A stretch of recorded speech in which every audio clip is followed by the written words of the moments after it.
प्रदोष का दिन आएगा तो हम भगवान शंकर को प्रदोष के समय में, शाम के समय पर हम बेलपत्र, शमी पत्र, चावल समर्पित करेंगे। आप तो प्रयास करा करो, कभी अगर मौका मिल जाए तो प्रदोष काल में, प्रदोष के समय पर एकांतेश्वर शिवलिंग मिल जाए, कहीं एकांत में कोई शंकर भगवान का शिवलिंग मिल जाए, एक बेलपत्र लो,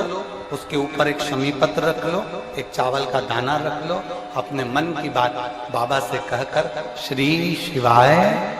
नमस्तुभ्यं बोलकर शंकर भगवान की अशोक सुंदरी वाली जगह पर स्पर्श कराकर वही शमी पत्र, वही अक्षत का दाना, वही बेलपत्र शंकर भगवान के शिवलिंग पर उसको समर्पित कर दो। समर्पित करते समय ये जो डंडी का मुख है, ये जहां जलाधारी होती है, पानी बहता है, उस ओर डंडी का मुख होना चाहिए। जिधर पानी बह रहा है उधर से करो।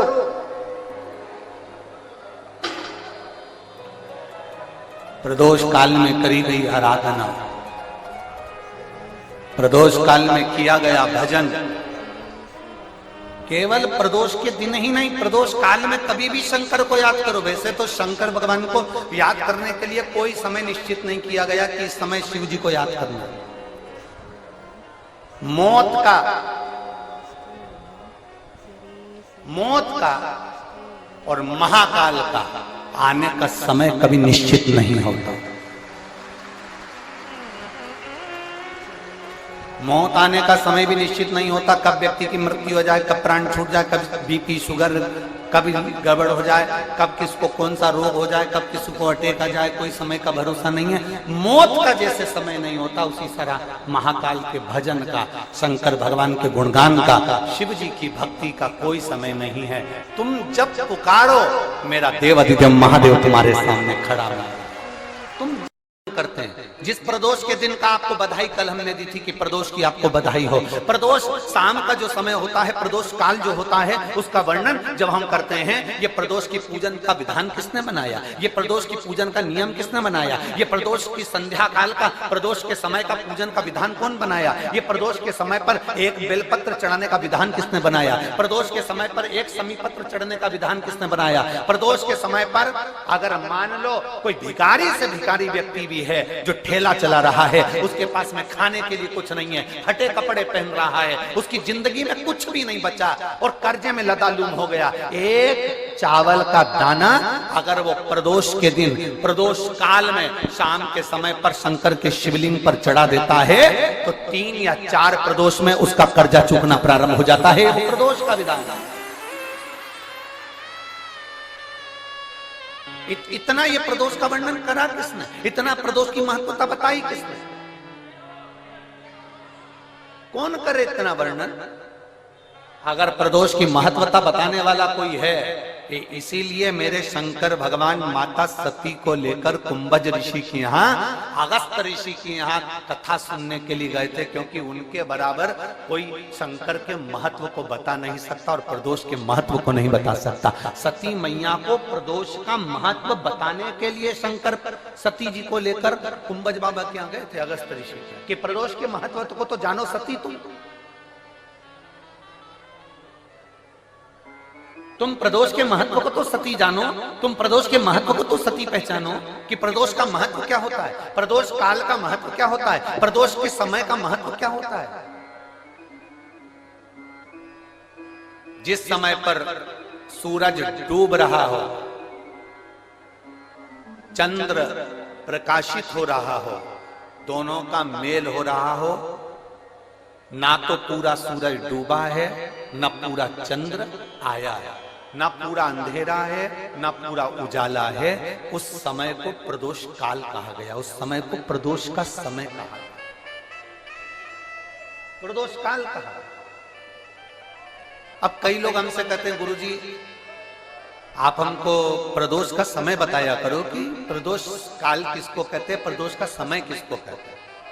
अब एक बात हम आप सबसे कहना चाहते हैं, जितने लोग आस्था चैनल पर सुन रहे हैं, जितने फेसबुक यूट्यूब पर सुन रहे हैं और जितने रेवाड़ी की इस पवित्र धरा पर कथा को सुन रहे हैं, आप सबसे एक बात कहना चाहिए, अगर हम समय देखकर बताएं आपको कि शाम को 6 बजे, 6:30 बजे, 6:30 पे लेकर 7:30 के बीच में ये समय है, या 5:30 से लेकर 6:30 तक का ये समय है, या हम तुमको बोल दें कि इतनी बजे ये समय प्रदोष काल का रहेगा या इतनी बजे ये समय रहेगा, तो देखिए कभी कभी ठंड का समय आता है तो दिन जल्दी ढल जाता है, कभी कभी गर्मी का समय रहता है तो दिन बहुत लेट ढलता है। इसलिए समय की गणना से मत चलो, आप तो ये अंदाजा लगाकर रखो कि दिन ढल रहा हो, अंधेरा होना शुरू हो रहा, सूरज डूब रहा हो, चंद्र प्रकाशित हो रहा हो, अंधेरा अपना काम कर रहा है, सूरज ढलता जा रहा है, दिन कम होते चले जा रहा है और अंधेरा थोड़ा बढ़ते चले जा रहा है। इन दोनों का जो मिलन का समय हो, अब वो कितनी भी बजे, आप तो बस उसके मिलन का समय निकाल लो, वही समय प्रदोष काल कहलाता है, वही समय प्रदोष काल। जब प्रदोष पड़े, बन सके 1 बेलपत्र, बन सके 5 बेलपत्र, शमी पत्र, हरे मूंग, कलश के अंदर थोड़ा सा पानी लेकर 1 बेलपत्र, हरा मूंग, शमी पत्र डालकर और उसमें थोड़ा सा गुड़ डालकर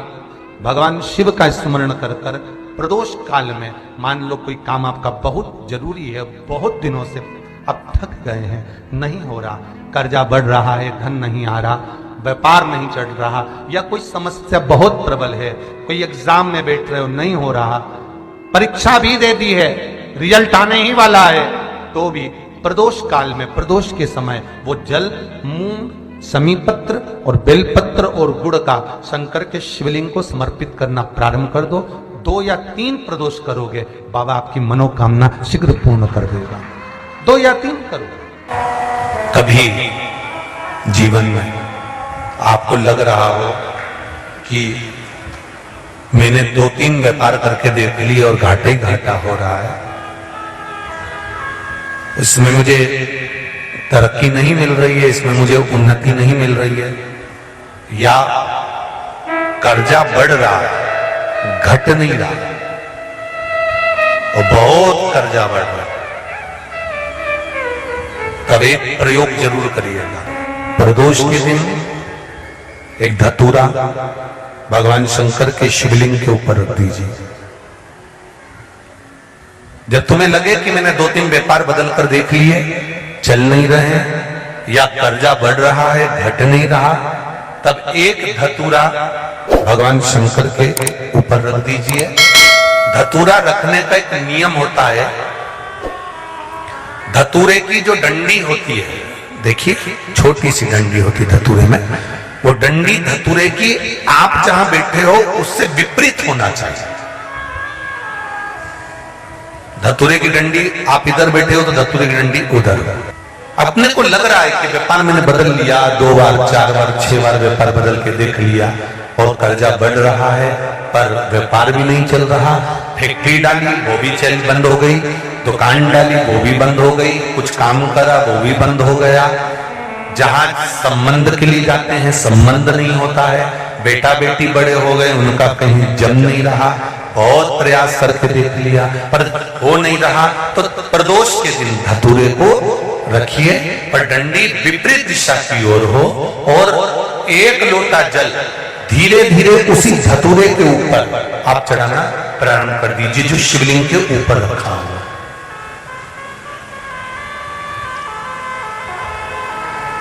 महाराज हाटकेश्वर महादेव का नाम लेकर, कौन से महादेव, जम के बोलो जरा, हाटकेश्वर महादेव का नाम लेकर जो जल समर्पित करा जाता है और उस जल को समर्पित करने के बाद उसी धतूरे को वापस घर में ले आया जाता है, वापिस लिया।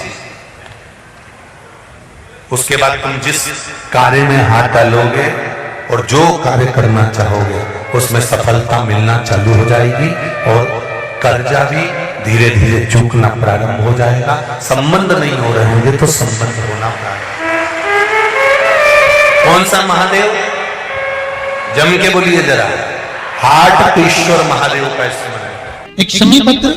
5 बेलपत्र तांबे के लोटे में जल में डाल लीजिए, 7 टन अक्षत के आखे अक्षत के डाली लीजिए। और प्रदोष काल में, प्रदोष काल जो शाम का समय होता है, प्रदोष काल में भगवान शंकर के मंदिर जाकर पांव में चप्पल पहनकर ना जाइए, घर में घी का दिया लगाकर कलश लेकर शिव के मंदिर में चले जाइए। शिव मंदिर में दिया नहीं लगाना है, आपको केवल घर में दिया लगाकर जाना है। और शंकर जी के मंदिर में वो ऐसा कैसा ही पानी पूरा उंडेल कर डालकर शिवलिंग पर आ जाए, झोली पसार कर प्रणाम करिए। शंकर की देहली पर 2 मिनट बैठकर ओम नमः शिवाय का स्मरण कर लीजिए। कुछ देर शिव के मंदिर में प्रदोष काल में, प्रदोष के समय पर, प्रदोष के दिन बैठकर शिव नाम का जाप करें। जल का पात्र पात्र भर में ले आए और बड़े प्रेम से अगले महीने फिर प्रदोष के दिन, फिर प्रदोष काल में शिव के द्वारे जाना, फिर विनती करें, कहीं मत जाना, केवल शंकर के शरण में जाना, उससे कहना, उससे निवेदन करना, मुझे विश्वास है मेरे शंभु पर, स्तंभ ग्रहण करती है, शिव ग्रहण करती है। अगर आपने 2 या 3 या 4 प्रदोष ही कर लिए तो मेरा महाकाल बाबा आपकी झोली तो भर ही देगा। खुशी 2, 3, 4 बस बहुत। जब आपको लग रहा है कि मेरे बेटा बेटी, मेरे बेटा बहू या मेरे परिवार का सदस्य ठीक राह पर नहीं जा रहा, सही जगह पर नहीं जा रहा, तो पीपल के वृक्ष के नीचे, जिस पीपल के वृक्ष के नीचे कोई देवता का मंदिर ना हो या कोई स्थान ना हो या कोई मूर्त ना हो, आपको लग रहा है कि मेरे बच्चे भटक गए, मेरे बच्चों ने मार्ग भटक गए और सही मार्ग पर नहीं जा रहा, तब आप पीपल के वृक्ष के नीचे भगवान पिपलेश्वर महादेव के नाम से, कौन से महादेव, जम के बोलो जरा, पिपलेश्वर महादेव के नाम से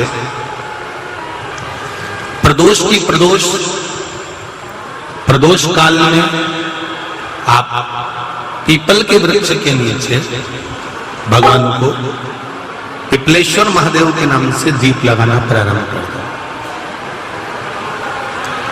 और एक बात का स्मरण रहे आपको, आप पिपलेश्वर महादेव के नाम से जब दिया लगाएं तो आपके स्मरण में रहना चाहिए कि मेरे जो बच्चे गलत मार्ग पर जा रहे हैं, मेरे जो बच्चे, परिवार के लोग गलत पथ पर जा रहे हैं, वो उनका मार्ग, हे पिपलेश्वर महादेव आप उनका मार्ग सुलभ करें और उसको सतमार्ग की ओर लेकर, हमारे बच्चे गलत मार्ग की ओर चले गए हैं, उनका मार्ग सुधार दीजिए, मार्ग सवार दीजिए।